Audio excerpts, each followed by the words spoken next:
Hi, ఏం చేస్తున్నారు? ఈ కూర చూడగానే మీకు అర్థమైపోయి ఉంటుంది కదా! చిక్కుడుగాయ అనుకుంటున్నారా? కానీ చిక్కుడుగాయలైతే కాదు. ఇవేనండి ఎక్కువ పల్లెటూరులో దొరికే అనపకాయలండి. చిన్నప్పుడైతే ఇవి పొలంలో కందికాయలు, అనపకాయలు మంచి సీజన్ అప్పుడు పొలంలో వచ్చినప్పుడు మా అత్త వాళ్ళకైతే ఎక్కువ పండిస్తారనమాట. అక్కడ పొలంలో తీసుకొచ్చేసి వాటిని ఉడకేసుకొని తినేవాళ్ళం. అప్పుడప్పుడు కొంచెం ఎక్కువ క్వాంటిటీ ఉన్నప్పుడైతే వలుసుకొని ఇలా కూర చేసేవాళ్ళం. అయితే నేను కూడా ఇప్పుడు కూర చేద్దామని చెప్పేసి చేసేస్తున్నా. కాయలు చిక్కుడుకాయలు చూడగానే ఎప్పుడెప్పుడు చేస్తే తింటాడా అని మా ఆయనకి ఎక్కువ ఇష్టం అనమాట. సో నా దగ్గర అంటే షాప్ దగ్గర కూరగాయల కొట్లు ఉన్నాయి కదా, అక్కడ ఎప్పుడు అనపకాయలు దొరికినా సరే తీసుకొస్తాను. అది కూడా నేను ఉదయాన్నే టిఫిన్కి పూరీలోకి చేద్దామని చెప్పేసి చేస్తున్నా. ఏముంది, ఉడకపెట్టుకొని వాటన్నిటిని వలిచేసి కొంచెం ఉప్పేసి ఉడకబెట్టానమాట.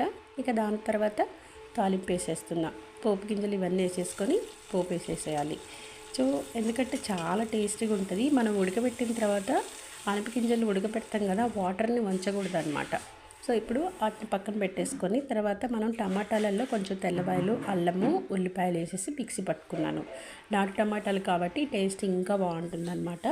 సో అలా వేసుకున్న తర్వాత ఉప్పు, కారం, పసుపు మనకు తగినంత వేసుకోవాలి. అలా వేసుకొని కొంచెం అంతా దగ్గర పడిన తర్వాత చూసారా ఇలా వస్తుంది. ఇలా వచ్చిన తర్వాత మనం ఉడకబెట్టుకున్న అనపగింజలు ఉంటాయి కదా, ఇవి డైరెక్ట్ వేసేసుకోవాలి. వాటర్ దేవేయకుండా ఓన్లీ వాటర్ తీయాలి. ఎందుకంటే అప్పుడు మనం వాటర్ ఉడకబెట్టినప్పుడు అందులో ఉన్న విటమిన్స్ అన్నీ పోతాయి కాబట్టి వాటర్లోనే అయితే ఉంటుంది కాబట్టి వాటర్తో సహా వేసేయాలి. సో అలా ఉడికిన తర్వాత అవన్నీ వేసిన తర్వాత కొంచెం ధనియా మసాలా, కొద్దిగా గరం మసాలా వేసేసుకుంటే సరిపోతుంది.